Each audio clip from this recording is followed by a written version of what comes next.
But I do believe that there is a difference. One, in my mind, is a subset of the other. Because one is, I think, rewarding transactional behavior. I think the other is really rewarding, in a sense, the affinity that the customer has towards the brand. Now, you may be a frequent flyer on an airline, just because it offers convenient connections, right? But it's not a conscious choice that you're making where there's a situation where you've got multiple airlines flying at similar times on the same route. Whereas loyalty for me is where you actually make that conscious choice. You have got multiple airlines, multiple options, and because you've got affinity, whether it's through the program or through your liking for the aircraft, the airline experience, you choose to fly this airline. So for me, there is that distinct difference. What I've seen is that it is very easy to get anchored in the transactional part of the equation, because it's easy to measure it, it's easy to evaluate it, and there is sort of limited data that you need to be able to start modeling it and projecting the P&L and getting a very sort of commercial left brain view to it. Loyalty is much harder, right? You need many more data points. You need to do a lot more work, because it's not just about how much do you earn when you get onto this this flight. It's about the entire experience, right? So it's really about architecting the entire experience, mapping out the customer journey, and really thinking through every aspect of not just the experience that the customer has, but also thinking through a combination of what emotional affinity you're building, right? So is there recognition built into the overall construct of the program? And then of course, is there a part which is rewarding?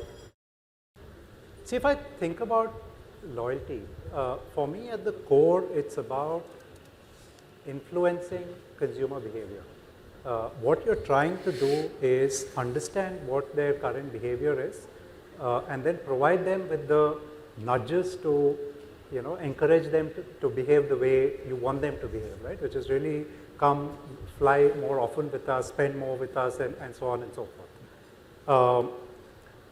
So for me, this entire conversation on loyalty is really a continuum, right? It's really about understanding the journey that a customer goes through, and there are multiple dimensions to think of in terms of and every customer type. So as long as you understand that there are customers who travel for different reasons and they fall into different segments, and customers are going to move through different stages, right. It helps you map out a journey, a thoughtful journey for the customer, where say they are first time flyers who've just come with you, right up to people who are very loyal, frequent flyers, and really thoughtfully design your entire program where you start with saying, how do I ensure that there are those little nudges and touch points that build that initial affinity. So you buy an economy ticket and you're in the priority check-in line, you save 45 minutes, your bags come out first, you save another 45 minutes, you get these points where you upgrade, and these are free. So the perceived value is very high for a consumer, whereas the cost for an airline is not so high. You just move real estate or one desk from economy to business, and there you're able to do priority check-in for the members. You can't compete with that perceived value through a loyalty program, which is based on common spend categories, because in a common spend categories, you have to provide real value. But in a loyalty program which has, like you actually captured a lot of the products and services, etc. in your presentation, you're able to engage with the customer on a regular basis. If today I get a message, I'm a Vistara frequent flyer member, I'm an Air India frequent flyer member.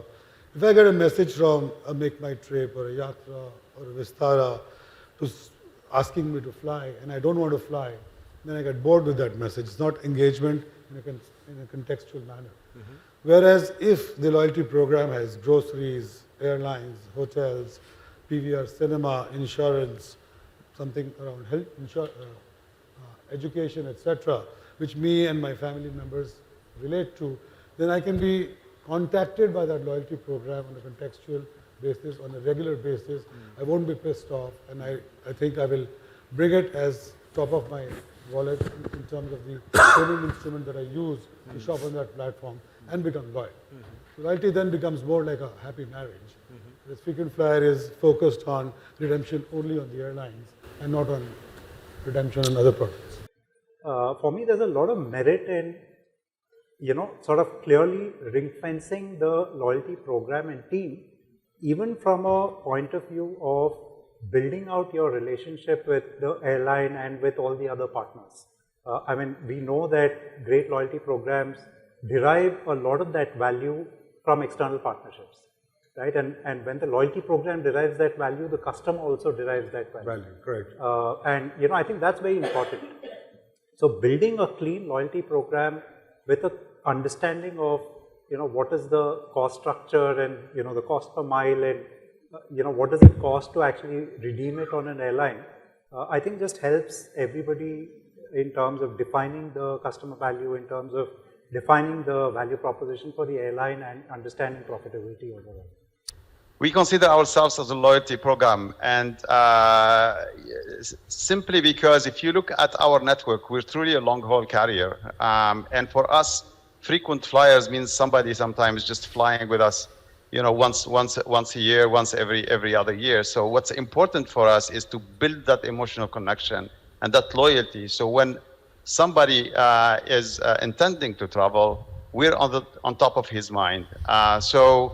It is creating that emotional connection, and of course we're blessed to have an airline to be the loyalty program of an airline like Emirates, where that happens through the experience that people have flying us. Again, it's for us very important to create that. Now, less than 3% of our membership, we have 30 million members, are actually what I call frequent flyers.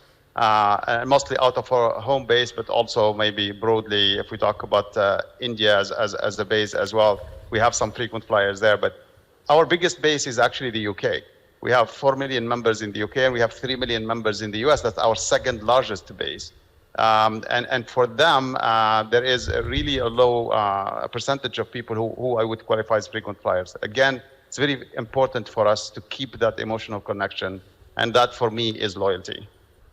Probably, there is, by the way, we are facing stiff competition as well. And by the way, we're also the loyalty program of Fly Dubai, which you would consider as more of a point-to-point and a shorter haul, still flying some medium haul, but a shorter haul as well. And there we compete with other LCCs here in the market and broadly, in the region. So we still have to cater to that segment that is more of a frequent flyer or more of a short haul. But for the long haul, I think the product does the magic for us. Once the acquisition is made, by the way, we have more than 300,000 members join every month. So it's very important for us once that first step is made where somebody enrolls, and we have a number of rewards that we use for us so that people are rewarded from the first flight that they're taking, including, for example, free Wi-Fi, etc. for joining members. It's important for us then to start building that relationship, and we just do it in a very methodological way in terms of how we communicate with them, get them to get that second flight, etc. We ensure most of our acquisition is done at our touch points. So it's people who have chosen to fly with us that we're trying to retain. So the airline is really attracting people, and we're trying to retain them. Today, 60% or 40% of the earn is through financial partners and other retail partners. 60% is still through the flights, but 90% is still on flight rewards. So there is a big focus on flight rewards because that's the most aspirational rewards. Our flights, as you know, and I'm sure a lot of the colleagues who have spoken before, the flights are pretty full right now, and then seats is a bit of a challenge. We do still have a lot of people using the upgrade, more closer to time of departure. But the one probably thing that we have introduced to the program 3-4 years ago that is playing in our favor today is Cash Plus Miles. So allowing people to use their miles on from the first mile they earn on any flight, any cabin, any day. So it's not really inventory constrained, and we find that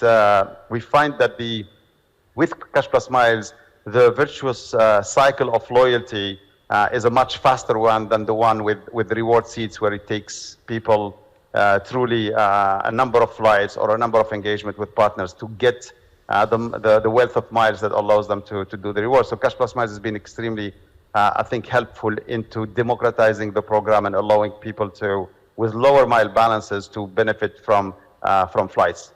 What we see is that the customer is ultimately interested in savings. Where do I save the maximum money? And the first thing that comes to mind is the redemption of a flight, because you can just clearly see the value in terms of cash that you've saved by not spending money but redeeming points. Lounges, in the scheme of things in India... Upgrades and lounges both. So upgrades, people will take upgrades when they don't have enough miles to redeem a full flight, or it could be at the point of truth, at the moment of truth, that they decide that, yeah, I can do this, I'm tired, or there could be many reasons. But fundamentally, I think if you have enough miles, then redemption is your first option. See, ultimately, when you look at a loyalty program, there is one school of thought that says that the value that the loyalty program,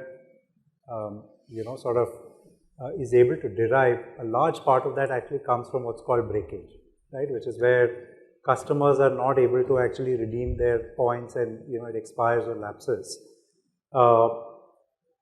My view really is that we'd want to actually minimize breakage. So, and the reason is simple, because if customers are actually able to redeem their points, is when the program actually matters to them, is going to be relevant to them, and therefore valuable to them. Yeah, different airlines have different, of course, models that they're chasing. From my standpoint, I would say a level of autonomy for us to be able to invest in the right things, etc., and be much more agile, because it's all about engaging with customers, mostly in the digital channels, and we need to have more investment in that. However, staying within the airline, close to the airline, working with our peers, either being around the experience at the airport, or our peers with revenue management in terms of providing access to seats, etc. Being within helps you have these discussions nearly on a daily basis, and providing to our members the best experience possible. Theoretically, we have 10 million customers, which is larger than some of the other airlines in the country. And we do have a lot of PII data on them. If somebody can convert data science into customer insights and leverage that, then it's a great business to acquire. Question is Intermiles up for sale? Yeah, I think we're always in a hurry, because I think customers are looking to see transformation sooner than later. But at the same time, I think this is our one chance to get it right. So getting it right is as important as speed.